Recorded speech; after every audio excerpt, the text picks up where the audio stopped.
하늘에 계신 우리 아버지여, 이름이 거룩히 여김을 받으시오며 나라가 임하시오며 뜻이 하늘에서 이루어진 것 같이 땅에서도 이루어지이다.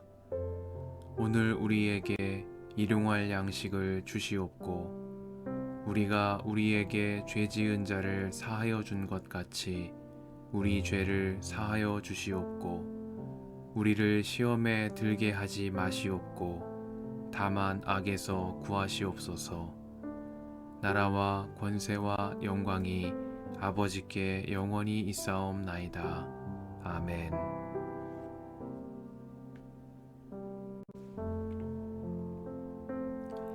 이스라엘 자손이 이집트 땅에서 나온 뒤 셋째 달 초하룻날 바로 그날 그들은 시내 광야에 이르렀다.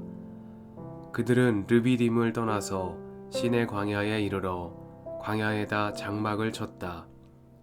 이스라엘이 그곳 산 아래에 장막을 친 다음에 모세가 산으로 올라가 하나님께로 가니 주님께서 산에서 그를 불러서 말씀하셨다. 너는 야곱 가문에게 이렇게 말하여라. 이스라엘 자손에게 이렇게 일러주어라. 너희는 내가 이집트 사람에게 한 일을 보았고 또 어미 독수리가 그 날개로 새끼를 업어 나르듯이 내가 너희를 인도하여 나에게로 데려온 것도 보았다. 이제 너희가 정말로 나의 말을 듣고 내가 세워준 언약을 지키면 너희는 모든 민족 가운데서 나의 보물이 될 것이다. 온 세상이 다 나의 것이다. 그러므로 너희는 내가 선택한 백성이 되고 너희의 나라는 나를 섬기는 제사장 나라가 되고 너희는 거룩한 민족이 될 것이다. 너는 이 말을 이스라엘 자손에게 일러주어라. 모세가 돌아와서 백성의 장로들을 불러 모으고 주님께서 자기에게 하신 이 모든 말씀을 그들에게 선포하였다. 모든 백성이 다 함께 주님께서 말씀하신 모든 것을 우리가 실천하겠습니다 하고 응답하였다. 모세는 백성이 한 말을 주님께 그대로 말씀드렸다. 주님께서 모세에게 말씀하셨다. 내가 짙은 구름 속에서 너에게 나타날 것이니 내가 이렇게 하는 까닭은 내가 너와 말하는 것을 백성이 듣고서 그들이 영원히 너를 믿게 하려는 것이다. 모세가 백성이 한 말을 주님께 다시 아뢰었을 때에 주님께서 모세에게 말씀하셨다. 너는 백성에게로 가서 오늘과 내일 이틀 동안 그들을 성결하게 하여라. 그들이 옷을 빨아 입고서 셋째 날을 맞이할 준비를 하게 하여라. 바로 이 셋째 날에 나 주가 온 백성이 보는 가운데서 시내산에 내려가겠다. 그러므로 너는 산 주위로 경계선을 정해주어 백성이 접근하지 못하게 하고 백성에게는 산에 오르지도 말고 가까이 오지도 말라고 경고하여라. 산에 들어서면 누구든지 죽음을 면하지 못할 것이다. 그러한 사람은 아무도 손을 대지 말고 반드시 돌로 치거나 활을 쏘아서 죽여야 한다. 짐승이든지 사람이든지 아무도 살아남지 못할 것이라고 일러라. 그러나 사냥 뿔납할 소리가 길게 울릴 때에는 백성이 산으로 올라오게 하여라. 모세는 산에서 백성에게로 내려갔다. 그는 백성을 성결하게 하고 백성은 자기들의 옷을 빨아 입었다. 그는 백성에게 셋째 날을 맞을 준비를 하고 남자들은 여자를 가까이 하지 말라고 당부하였다. 마침내 셋째 날 아침이 되었다. 번개가 치고 천둥 소리가 나며 짙은 구름이 산을 덮은 가운데 사냥 뿔납할 소리가 우렁차게 울려 퍼지자 진에 있는 모든 백성이 두려워서 떨었다. 모세는 백성이 하나님을 만날 수 있도록 진으로부터 그들을 데리고 나와서 산기슭에 세웠다. 그때의 시내산에는 주님께서 불 가운데서 그곳으로 내려오셨으므로 온통 연기가 자욱했는데 마치 가마에서 나오는 것처럼 연기가 솟아오르고 온 산이 크게 진동하였다. 나팔 소리가 점점 더 크게 울려 퍼지는 가운데 모세가 하나님께 말씀을 아뢰니 하나님이 음성으로 그에게 대답하셨다. 주님께서 시내산 곧 그 산 꼭대기로 내려오셔서 모세를 그 산 꼭대기로 부르시니 모세가 올라갔다. 주님께서 모세에게 말씀하셨다. 너는 내려가서 백성에게 나 주를 보려고 경계선을 넘어 들어오다가 많은 사람이 죽는 일이 없도록 하라고 단단히 일러 두어라. 나 주에게 가까이 오는 제사장도 자신을 성결하게 하여야 한다.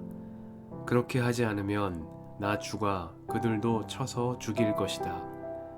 모세가 주님께 대답하였다. 주님께서 우리들에게 산의 경계선을 정하여 그것을 거룩하게 구별하라고 경고하시는 명을 내리셨으므로 이 백성은 시내산으로 올라올 수 없습니다. 주님께서 그에게 말씀하셨다. 너는 어서 내려가서 아론을 데리고 올라오노라.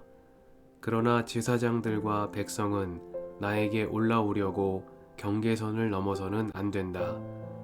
그들이 경계선을 넘으면 나 주가 그들을 쳐서 죽일 것이다. 모세가 백성에게 내려가서 그대로 전하였다.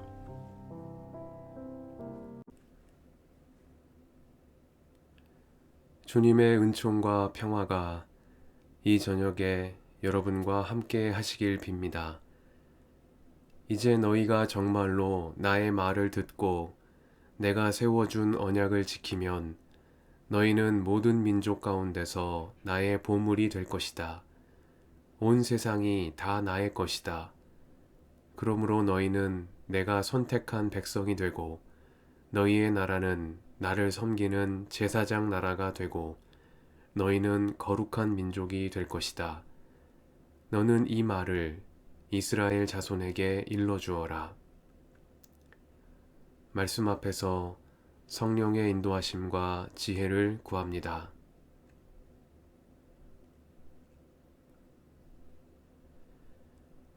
이스라엘 자손이 이집트 땅에서 나온 뒤 셋째 달 초하루 날이 되었습니다. 하나님께서는 이스라엘 자손을 낮에는 구름 기둥으로 앞서가시며 인도하시고 밤에는 불 기둥으로 앞길을 비추어 주셨습니다. 그들은 주님의 인도하심을 따라 홍해를 건넜습니다. 수르 광야에서 마라의 쓴물이 단물로 변하는 기적을 체험했고 신광야에서는 만나와 메추라기로 먹이시는 하나님의 손길을 경험했습니다. 무리바 바위에서 물이 솟는 체험을 했고 아멜렉 사람들과 싸워 승리를 거두기도 했습니다. 이집트를 떠난 이스라엘 자손은 종살이 하는 동안 경험할 수 없었던 여러 가지 일들을 경험했고 이 경험들을 통해 자유의 주체로 성숙해 갔습니다. 십계명을 주시기 전에 하나님께서는 이스라엘 백성과 언약을 맺으셨습니다. 앞서 노아와 아브라함과 맺으신 언약이 한 개인과 맺으신 언약이었다면 시내 광야에서 세우신 언약은 이스라엘 민족 공동체와 맺으신 언약이라는 점에서 중요한 의미가 있습니다. 주님은 이스라엘 백성에게 너희가 정말로 나의 말을 듣고 내가 세워준 언약을 지키면 너희는 모든 민족 가운데서 나의 보물이 될 것이라고 하셨습니다. 여러 민족이 있지만 주님께서 그 민족들 가운데 야곱의 자손을 보물로 여기시겠다는 약속입니다. 그 언약의 핵심은 너희는 나를 섬기는 제사장 나라가 되고 너희는 거룩한 민족이 될 것이다 하는 것이었습니다. 제사장은 봉사자들입니다. 다른 이들을 주님께로 인도하기 위해 맡겨진 제례의 직무를 수행하는 사람들입니다. 그들은 개인이 아닌 이스라엘 공동체를 위해 거룩하게 구별된 사람들입니다. 이스라엘 백성이 제사장 나라가 되고 거룩한 민족이 된다는 말씀의 의미는 종살이하던 야곱의 자손들을 택하시어 축복의 통로가 되는 봉사자들로 삼으시겠다는 약속의 다름 아니겠습니다. 주님께서는 당신의 일을 위한 봉사자로 제사장을 택하시고 성별하신 것처럼 이제 종살이 하던 야곱의 자손들을 택하시고 거룩하게 구별하시어 모든 민족을 섬기는 제사장 나라 거룩한 민족이 되게 하셨습니다. 사도 베드로는 이스라엘 자손과 맺으신 이 언약을 예수 그리스도를 통해 모든 신자들과 맺으신 하나님의 언약으로 재해석했습니다. 베드로전서 2장의 말씀입니다. 그러나 여러분은 택하심을 받은 족속이요 왕과 같은 제사장들이요 거룩한 민족이요 하나님의 소유가 된 백성입니다. 그래서 여러분을 어둠에서 불러내어 자기의 놀라운 빛 가운데로 인도하신 분의 업적을 여러분이 선포하는 것입니다. 여러분이 전에는 하나님의 백성이 아니었으나 지금은 하나님의 백성이요. 전에는 자비를 입지 못한 사람이었으나 지금은 자비를 입은 사람입니다. 이 저녁에 우리를 나의 보물이라고 부르시는 주님의 음성에 귀를 기울입니다. 하나님의 귀한 뜻을 펼치시는 일에 우리 각 사람을 제사장으로 들어 쓰시는 은혜에 감사를 드립니다.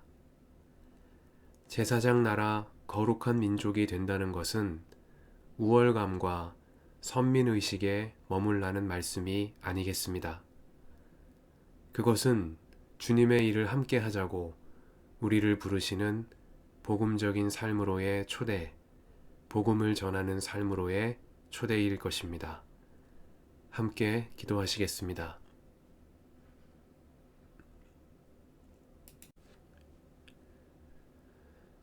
주님 감사합니다. 이 저녁을 허락하시며 말씀을 주시니 감사드립니다. 그리스도를 통하여 저희를 구원하시고 왕 같은 제사장의 직무를 맡겨주셨으니 날마다 주님의 일을 위해 힘쓰며 복음을 전하는 삶으로 저희를 이끌어 주옵소서.